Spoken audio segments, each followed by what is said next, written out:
In the historic Italian city of Lecce, Luciano Faggiano and his sons dig through the floor of their property, searching for a broken pipe. However, as the family members remove shovels full of debris, they come across something unexpected: a false floor.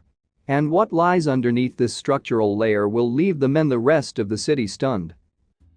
When an Italian guy went to repair his toilet, he unearthed an ancient underground complex. Italy contains some 40,000 years of human history, and as a result, the country plays host to an incredible collection of ruins from eras past. Rome, for example, was established in 753 BC. And no trip to the Eternal City would be complete without visits to its many ancient ruins from the civilization that started it all. Perhaps the most iconic Roman relic is the Colosseum, an architectural feat that was completed in 80 AD. In days long since past, the circular amphitheater welcomed audiences of up to 80,000 people at a time. And inside, these spectators could watch everything from gladiator fights and public executions to sea battles with the venue, yes, sometimes flooded with water. Near to the Colosseum stands the Forum, which once served as the heart of Roman daily life. Here, inhabitants of the time could hear public speeches, attend criminal trials, and learn the results of elections. And although, 2,000 years later, many of the buildings and monuments of this site have crumbled, millions of tourists nevertheless pile in to see it and imagine what life was like there all those centuries ago. Yet Rome isn't the only Italian city where these kinds of architectural remnants still stand. For example, Lonely Planet is called the ruins of the city of Pompeii, one of the world's most engrossing archaeological experiences. That's because the entire ancient cityscape was preserved by the same volcanic ash that destroyed it in 79 AD. Pompeii remained hidden under ash and earth until 1594, when an architect named Domenico Fontana was attempting to dig a canal in the area. While doing so, you see, Fontana inadvertently found the city's ruins. And amazingly, excavators eventually discovered the molds of some of Pompeii's former residents. These ancient disaster victims had been buried by volcanic ash between 13 and 20 feet of the stuff, creating forms of their figures that remained even after their bodies had decayed. Archaeologists later decided to fill those molds with plaster, forming somber figures of real people who had lost their lives in the volcanic eruption. Also preserved within the ash were homes, stores, cafes, amphitheaters, places of worship, and a bordello. There's even graffiti scribbled in colloquial vulgar Latin, a broadly forgotten language different from that which was used by classical authors. Because of Pompeii's historical and cultural significance, the United Nations Educational, Scientific and Cultural Organization, UNESCO, has declared it a World Heritage Site.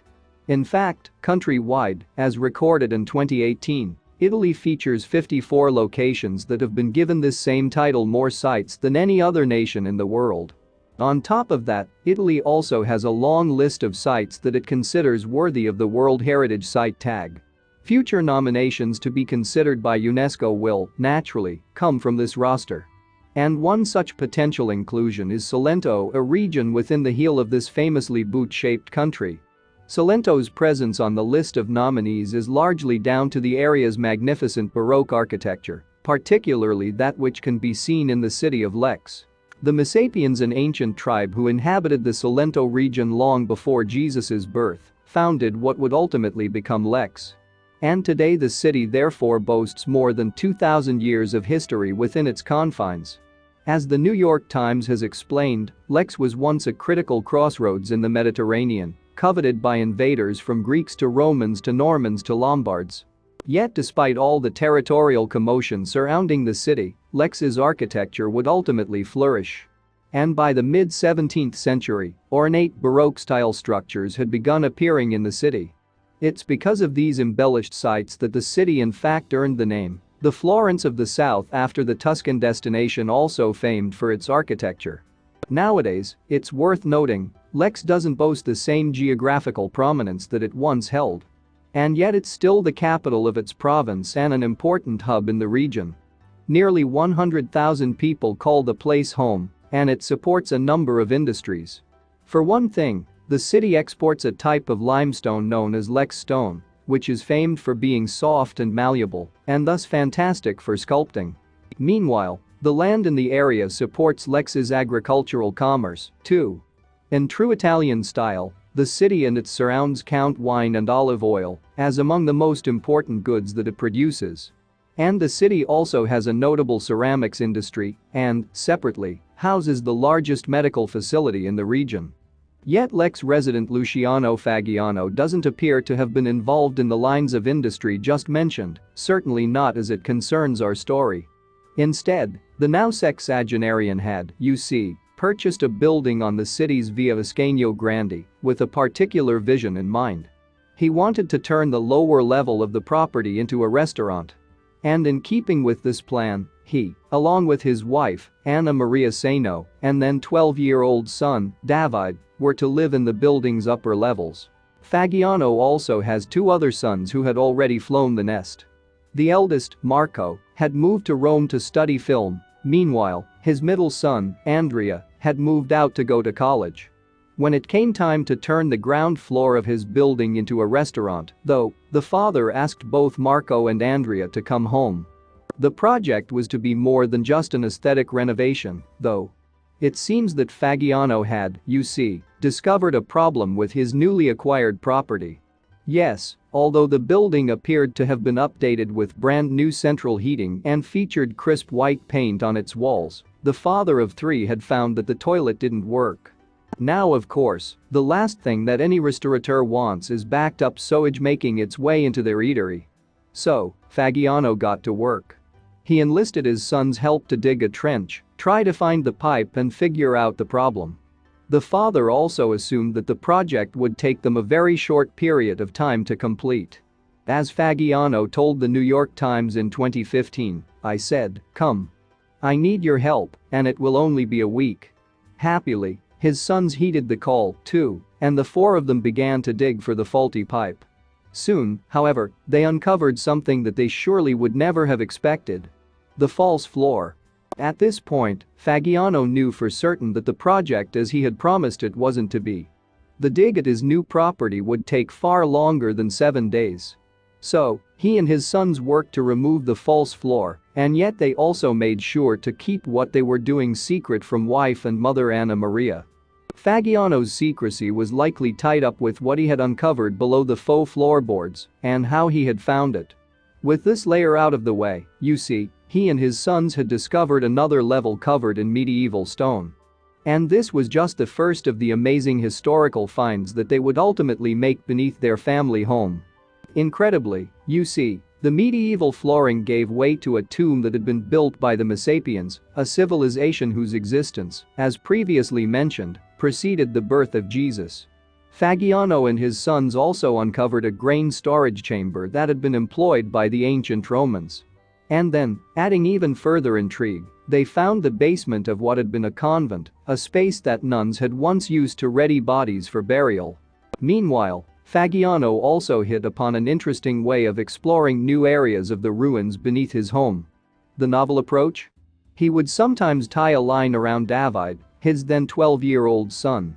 And then, he'd lower the preteen into newly uncovered spaces to see what lay inside them. "I made sure to tell David not to tell his mama," Faggiano said of the young man who indeed didn't spill the truth to his mom. Rather, Anna Maria found out on her own after noticing a spike in laundry to be done around the house. "We had all these dirty clothes every day. I didn't understand what was going on," she revealed. Yet as it turned out, Anna Maria wasn't the only one who had started to wonder what was happening with Faggiano and his sons. The quartet had, you see, begun taking debris from their impromptu archaeological dig before putting it in the back of a car for removal. Hence, in turn, neighbors had then proceeded to take notice of their suspicious hauls. So it was that people living near the Faggiano residence on Via Vascagno Grande called the authorities. And when inspectors subsequently arrived, they ended the project that the patriarch had started. He couldn't, they said, helm an unsanctioned archaeological dig. However, Faggiano retorted that he had merely wanted to find and repair a broken pipe. It took a year for Faggiano to subsequently get the green light to resume his construction project.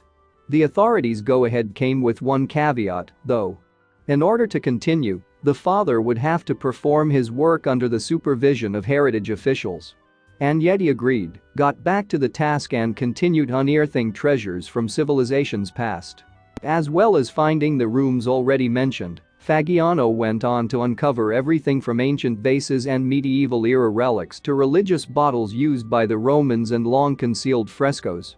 And the discoveries that had lain hidden within the underground chambers came from different eras of Lecce's past.